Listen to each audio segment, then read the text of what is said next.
Do you want to? I do need to feed you. I'm so tired of people setting their New Year's resolutions and saying things like they want to get in shape or they want to save more money. What does that even mean? Like, what does it mean to get in shape? Some people want to lose weight. Some people want to gain weight. What does it mean to save money? Are you going to make more money? Are you just going to crack down on your budget? And if you don't actually know what you want, you're not even setting goals. You're just throwing pennies into a wishing well and hoping for the best. So I'm Cade. I'm a recent college graduate in engineering. I'm in my early 20s. And this year I'm just trying to live a more intentional life. And I'm kind of trying to share my experiences, what I've been through with others that are kind of in a similar stage of life. So in this video, I'm going to walk us through exactly how I'm setting my goals for 2026 and how I actually plan to follow through on those. So the first thing is something that I talked about in my last video. I kind of just want to reflect on the past year, how I did with those goals, how they made me feel, and just really reflect on the last year and acknowledge the successes I had and kind of think through why I had the failures. And a big thing is just asking yourself, what's something that you've been putting off that you really want to do and it would really bother you if you didn't do it this year? For me, it was actually starting this channel. It's kind of something in the back of my head I always wanted to do. Just kind of share my knowledge and experience. Like deep down, I really love to teach, and it might even be something that I want to do after engineering. Is just teaching, whether that be high school or college level. I just kind of like love seeing that light bulb go off in other people and helping them succeed. And so honestly, this first step is just being honest with yourself, who you are, what you care about, and the decisions that have kind of shaped you and made you who you are today. And that's the first step, just looking through how you feel, what you want, and what you want this next year to be after analyzing everything you went through in the past year and how your goals went. So the next thing I like to do whenever I'm setting my goals for the new year is I write out what I want this year to be remembered for. Basically like a vision for the year. So for me, I kind of just want to be present and seize every opportunity that's available to me and kind of make the most out of every day and not just be controlled by screens or what other people want from me. And this is kind of what very vague ideas like get in shape or save money, that's actually okay here, because we're kind of just setting a vision and kind of thinking through what we would want out of this year. So we're not really actually setting goals yet in this step, it's just the direction. And so from that vision, I kind of like to use the 12-week year method, and I can make another video on how I use the 12-week year to set my goals. But here I kind of just want to break that vision into smaller chunks and then take actionable steps towards that, so that way you can actually start with intention instead of just having a vision and not really following through on it. So after I have like my 5 or 6 visions for the year, honestly you should really keep it down to 3 or 4 main goals, because the more goals you have, the harder it is to prioritize each one. But I'm not gonna lie, I just have like a bunch of little goals and I like to break it down and keep track of each one. So after I make each one of those visions, you want to turn each one of these vague ideas into a SMART goal. So SMART means specific, measurable, achievable, relevant, and time-bound. That's what SMART stands for. So for example, one of my goals is to join a church this year, because I'm in a rotational program with my job and I'll be moving again in July. And so if I'm not really holding myself accountable to and being actionable towards, I'm not really gonna achieve this goal. But the problem with this is joining a church is very vague and it's really hard to quantify that. So to turn it into a SMART goal, I had to really think through this and see, what does it even mean to join a church? So going from join a church into a SMART goal, this is what it sounds like. Be actively involved in a local church by attending at least 3 times per month, volunteering once per month, and meeting with a church leader once per month before July. See, the good thing about this is now this goal is not vague at all. I know very clearly whether I did it or not, and it's very easy to hold myself accountable to that. So after you have each one of your goals laid out as a SMART goal, again, we're trying to have 3 or 4. It's fine if you have more. Just know the more you add, the harder it is, and it's going to be harder to hold yourself accountable to that and prioritize it. So once you have each goal laid out, the next thing that we want to do is underneath each one of those goals in your journal, like I have here, under each one of those, you kind of want to write how you're going to actually achieve each one of those actions.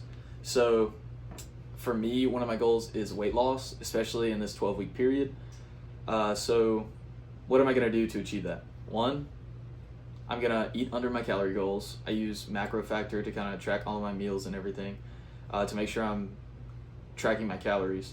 Next thing, I want to weigh every day.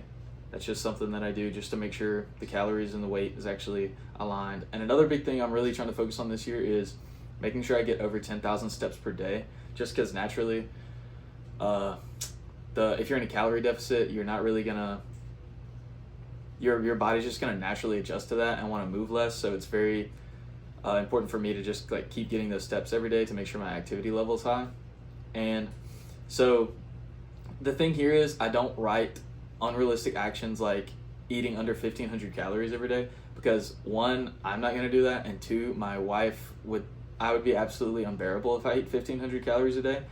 And so for me, just be honest with yourself and know that consistent tracking and awareness will move the needle way more than any extreme measures ever could.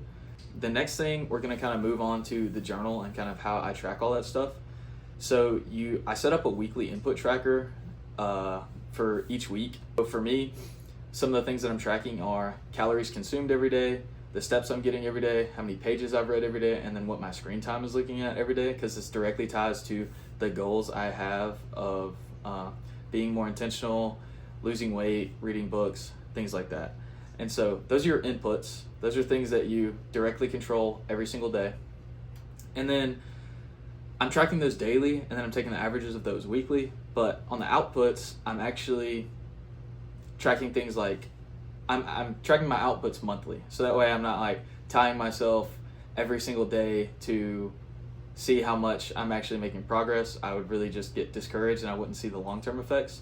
So I actually track these monthly. I kind of have, at the beginning of my journal, I track what those big outputs are every month. So things like my weight, what my savings account is at, and the number of books I read, so I can see how my daily choices are actually affecting my long-term results.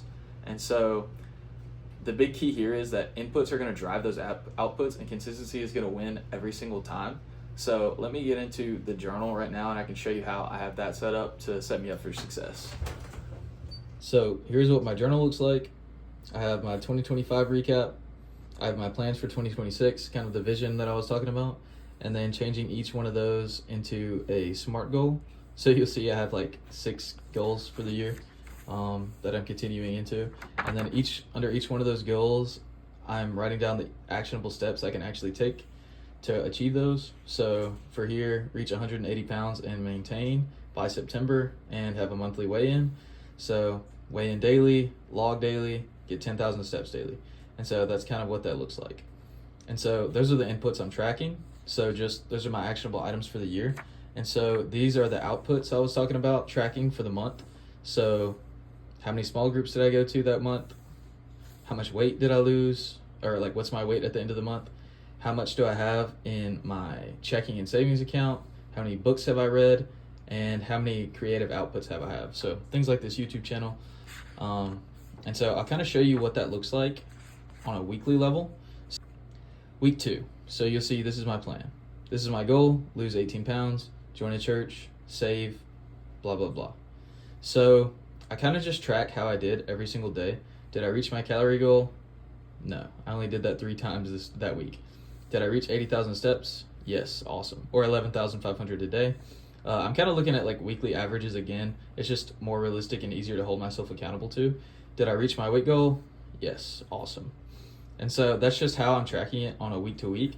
But on a daily, I'm actually like make this little table to track my inputs, tracking how many calories I'm having every day, how many steps I got every day, how many pages, and screen time. And so that's just how I track it. And then again, it'll all go back to the outputs table that I have over here.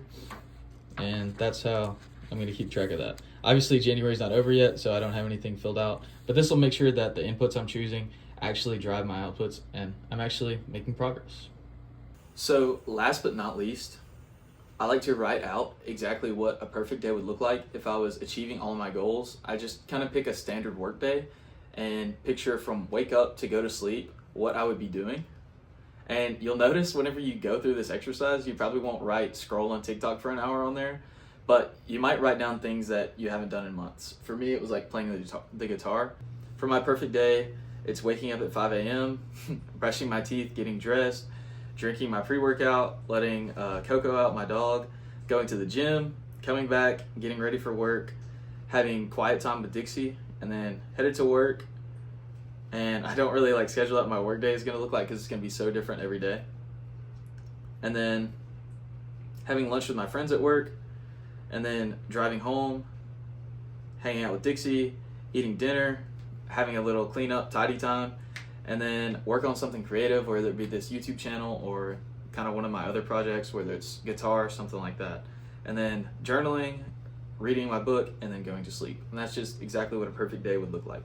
And so why I do this is just to make sure, one, that your actions are achievable. Like if you can do all this in a day, then you know like it's actually attainable and it's not unrealistic, you know? And it kind of shows how much time you're wasting, because you'll notice that, like I said, TikTok's not on there, Instagram's not on there, and you realize that to achieve your goals, you kind of have to set all that stuff aside, eliminate the stuff that doesn't matter.